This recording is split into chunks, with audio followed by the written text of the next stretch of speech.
It began when we realized animals could carry us from one place to another. As the centuries rolled by, we used this mobility to expand our horizons, while at the same time seeking even better ways to travel.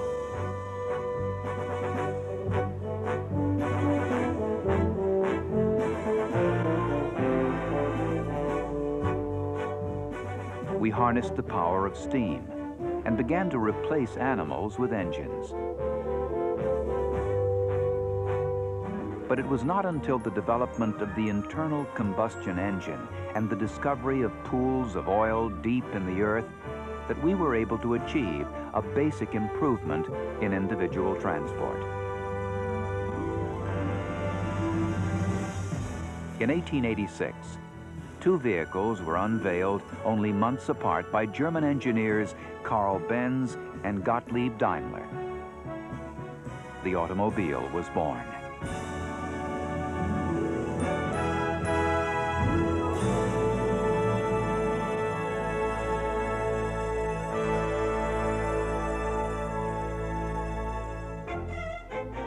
Gottlieb Daimler was the first to see a wide variety of uses for the gasoline-burning internal combustion engine.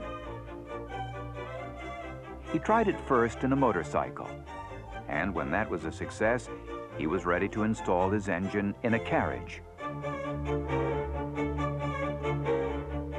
At the same time, Karl Benz, working only 60 miles away, was developing his own vehicle. But while Daimler was installing his engine in a carriage, Benz was creating the world's first automobile from scratch. It was successfully driven in late 1885 and patented on January 29, 1886, which is the birth date of the automobile. Daimler's vehicle made its appearance a few months later.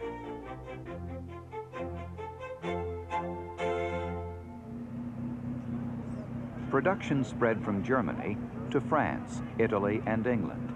And to help establish the practicality of the automobile, races were held over the roads of the continent. These roads had been used for many hundreds of years and were in relatively good condition, certainly much better than those in North America. The races attracted great numbers of spectators, anxious to get their first look at the vehicles that would change their lives. But the automobile in Europe was still, to a great extent, a plaything for the wealthy, and would continue to be so until well into the 20th century. In the meantime, the automobile was taking quite a different road in the United States, where the introduction of the car came about through an 1888 agreement between Daimler and piano manufacturer William Steinway.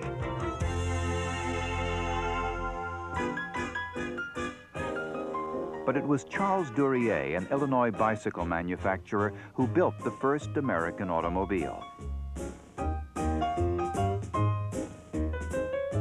It made its appearance on September 20th, 1893. 2 years later, he and his brother Frank established the first American company to manufacture automobiles. In 1896, a rather primitive vehicle appeared, one of the hundreds of home-built cars of the time. This one was made by an obscure Detroit Electric Company engineer named Henry Ford. Another of the many experimenting with cars was Ransom Olds, a Michigan engine manufacturer who understood the potential of the automobile. When a fire destroyed his Detroit factory in 1901, the only vehicle to survive was a curved dash model. By using it as a prototype and subcontracting work to local shops, Olds was able to produce 425 cars that year. A car designed not for the wealthy, but for everyone, the curved dash Oldsmobile was a light, sturdy, economical vehicle adapted to the harsh American road conditions. Olds also realized that producing a car was only half the battle. It was just as important to publicize it, which he did successfully.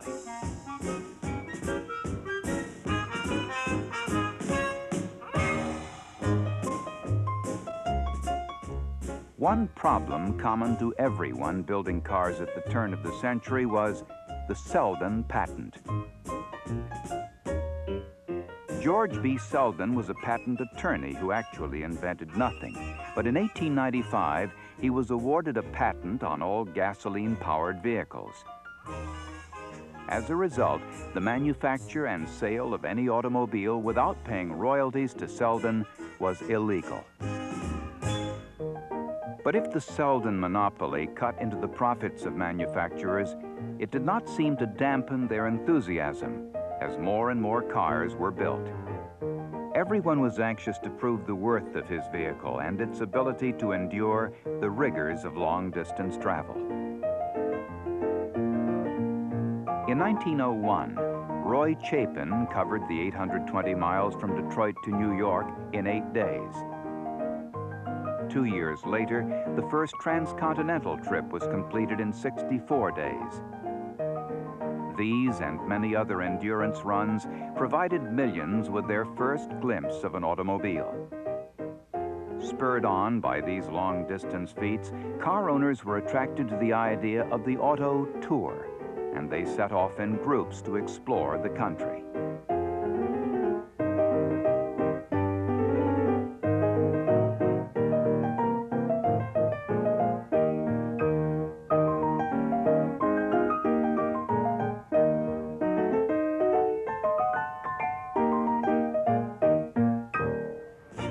The first race held in the United States took place in Chicago in 1895, and racing continued to be an integral part of the automotive scene.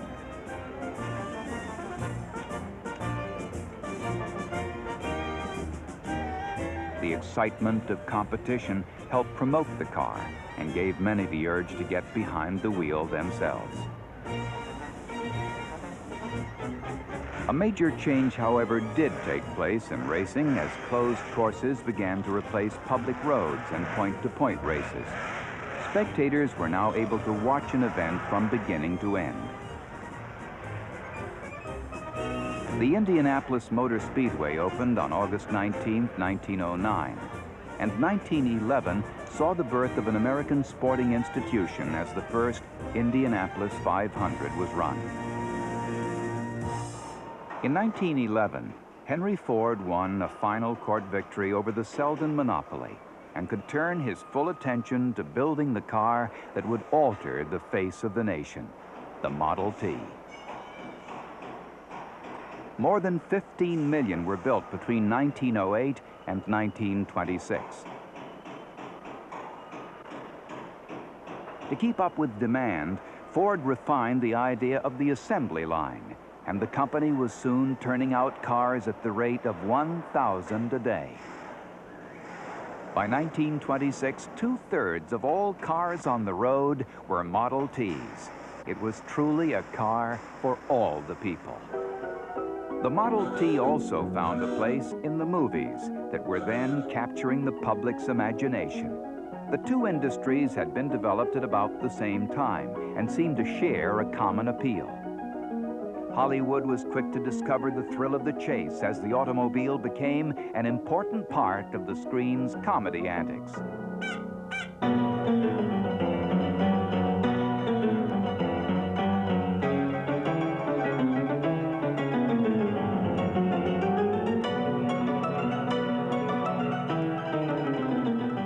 Even racing driver Barney Oldfield became a film hero for a brief moment as he and Max Sennett raced to the rescue of a damsel in distress.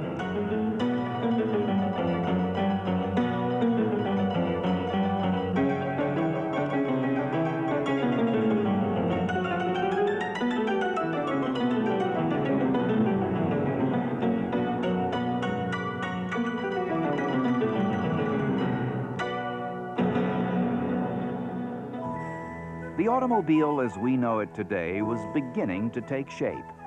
Hand cranking had been eliminated in 1912 with the introduction of the electric starter. Heaters and windshield wipers became standard equipment, and the closed car was replacing open models. As the 1920s began, the population in the United States edged past 100 million, and there were 8 million cars wending their way through urban traffic jams.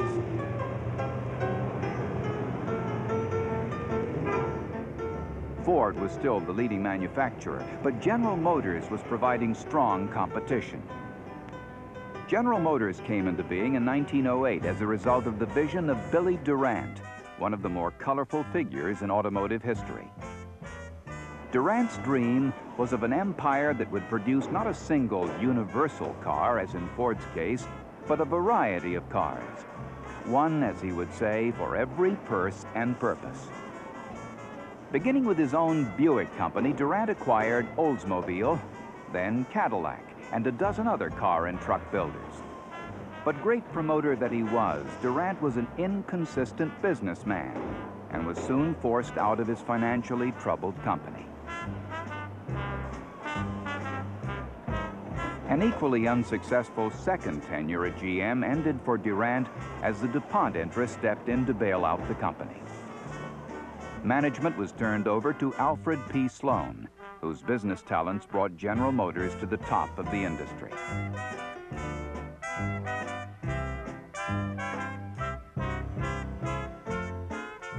Walter Chrysler had left the Buick division of General Motors in 1919. He admired Sloan's organizational genius and became convinced the General Motors approach was the right one. Chrysler unveiled his own car in 1924, and with the acquisition of Dodge in 1928, was able to offer the range of cars he felt to be necessary if a company was to survive the changing tastes of the buyer. The last of the major American companies was in place. As the decade rolled on, cars were improving, as were the bad road conditions still found in many parts of the country. The federal government made one of its goals the establishment of a nationwide system of highways, and throughout the country, construction crews turned dirt roads into gravel, asphalt, or concrete ribbons.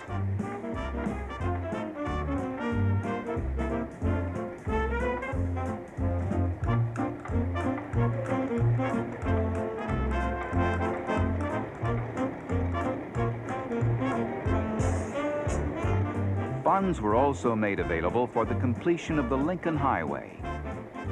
And the country's first transcontinental route wound its way 3,400 miles from coast to coast. As the number of paved roads increased, more and more people traveled by car.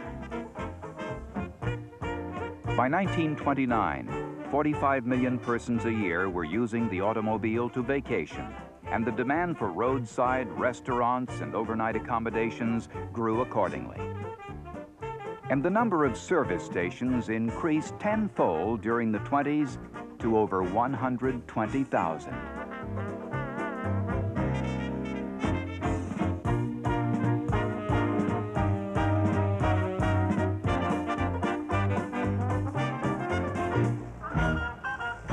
Nowhere was the impact of the automobile as dramatic as in Los Angeles, the city built around the car.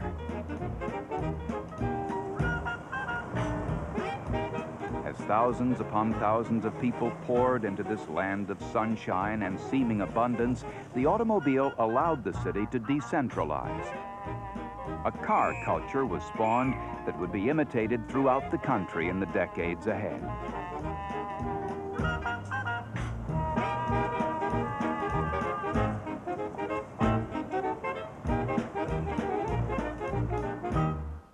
Even as the automobile was establishing itself as an indispensable part of everyday life, it was also a symbol of affluence. American luxury cars competed with European imports for the attention of the upper-class buyer. The 1930s, however, would be remembered not for the occasional signs of opulence, but for the depression that gripped the country.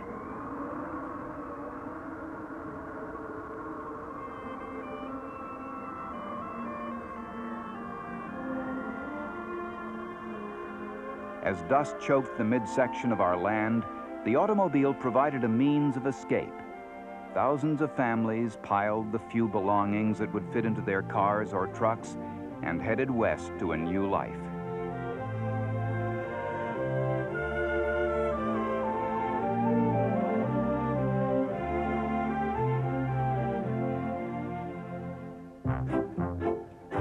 In the 30s, cars outnumbered both telephones and bathtubs in the United States, leading humorist Will Rogers to observe that we are the first nation in the history of the world to go to the poorhouse in an automobile.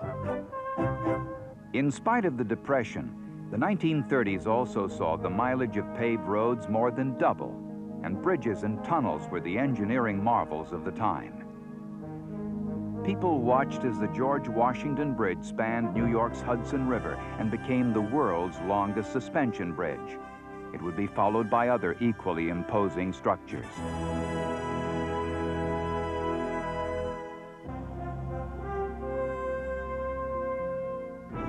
The decade came to a close on a high note with the opening of the 1939 World's Fair.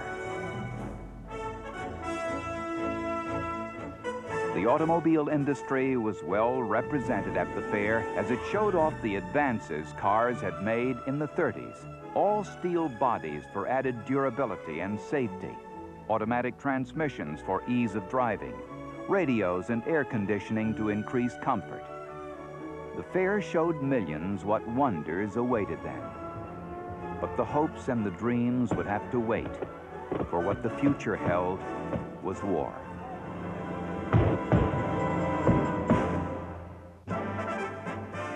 With the conflict already sweeping across Europe, we prepared for our inevitable involvement. When we did enter the conflict, automobile production ceased entirely as materials of war flowed off our assembly lines. For the duration, automakers alone would account for 1/5 of America's total military output.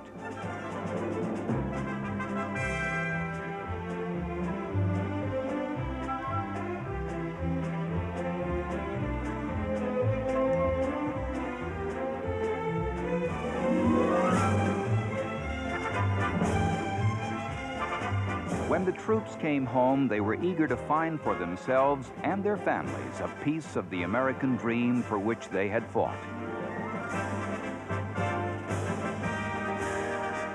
Among the returning servicemen was William Levitt, who had ideas about how to improve our standard of living. He would use an assembly line approach to mass produce affordable housing.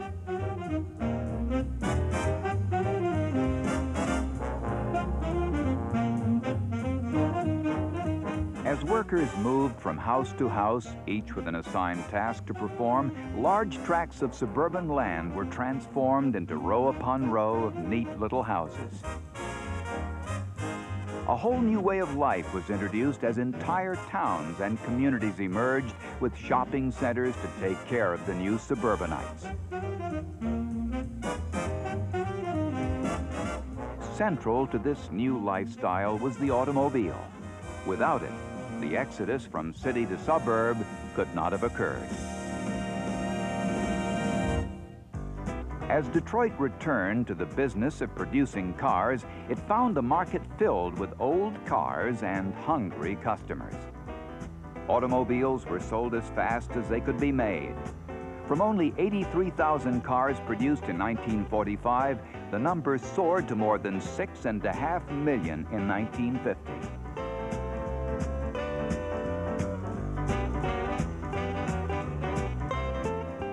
The automobile had appealed to the young of every generation, and so it was in the 50s as they personalized their cars, haunted drive-ins, and drag raced at the drop of a hat.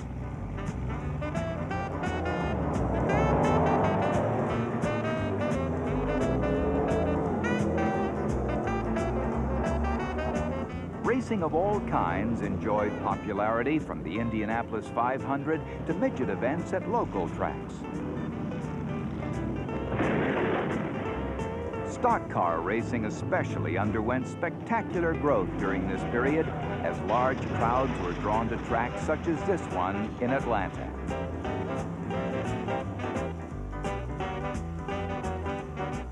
But power was not the only thing that attracted buyers.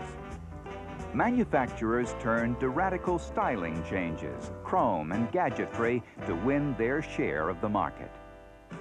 It was a far cry from the basic black one-model approach of Henry Ford.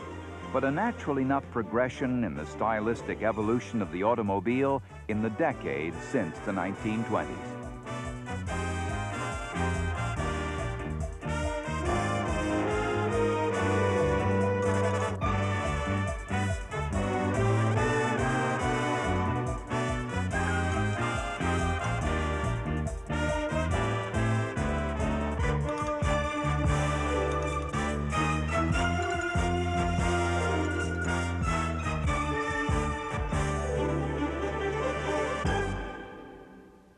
The 1950s also saw the beginning of the Interstate Highway System, the largest single public works project in the history of man.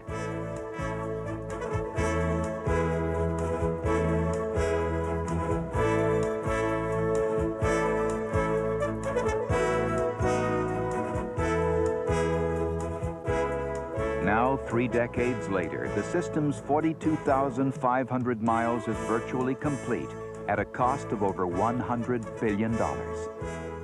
The impact of the interstate highway network has been enormous. As arteries reached into every corner of the nation, trucks replaced trains as the primary carrier of our goods. Cities were bypassed, and where highways met, new communities sprang up.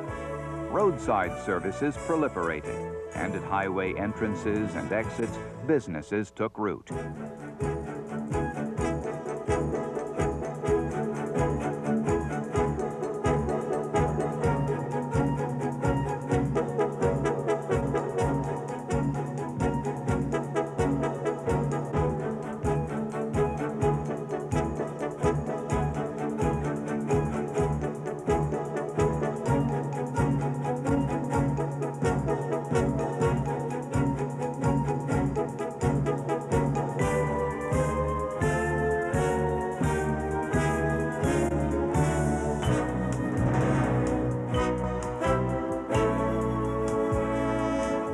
As the 50s gave way to the 60s, supply caught up with demand.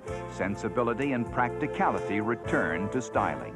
And auto companies began turning out a wider variety of cars in an effort to meet the needs of a new phenomenon, the multi-car family. Another automotive development took place in the 50s that would have an enormous impact. The few cars imported from Europe were solidly engineered luxury cars.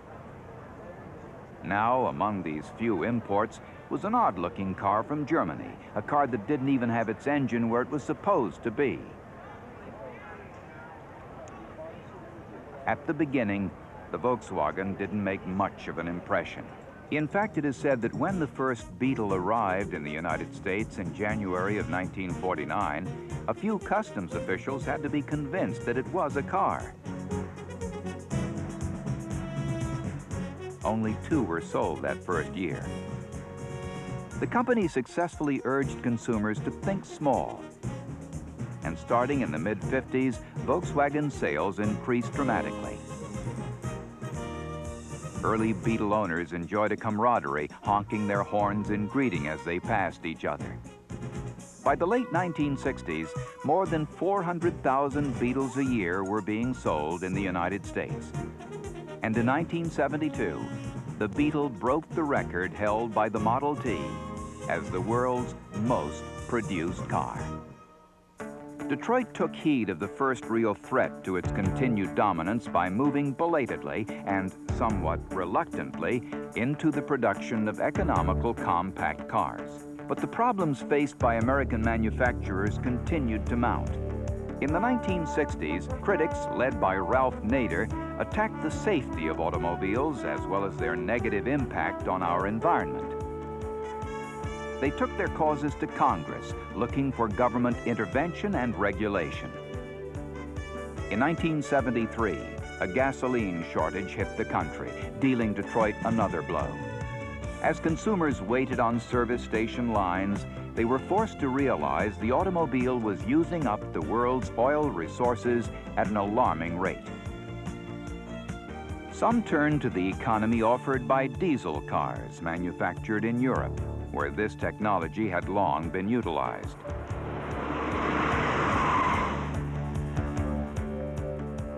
But for most economy-minded car buyers, the answer was to be found in Japanese imports. These cars increased American awareness of the quality workmanship in many of the foreign products and further eroded Detroit's preeminence. How serious was the effect of overseas production on the American industry? In 1960, imports accounted for 7.5% of the cars sold in the United States. In 1970, their market share was 15%, and by 1980, it was 27%. Over 2 million imported cars, most of them from Japan, are sold in the United States every year. And what can we look for in the automobile's second century? Has the revolution in individual transport begun by Karl Benz and Gottlieb Daimler reached its ultimate point? Not at all. There are many questions to be answered, many goals yet to be reached.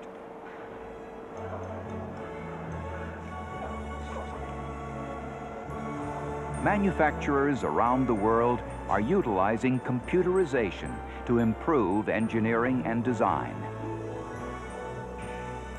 Microprocessors keep cars within the bounds of fuel economy and emission standards, while monitoring and controlling engine operation under all kinds of driving conditions.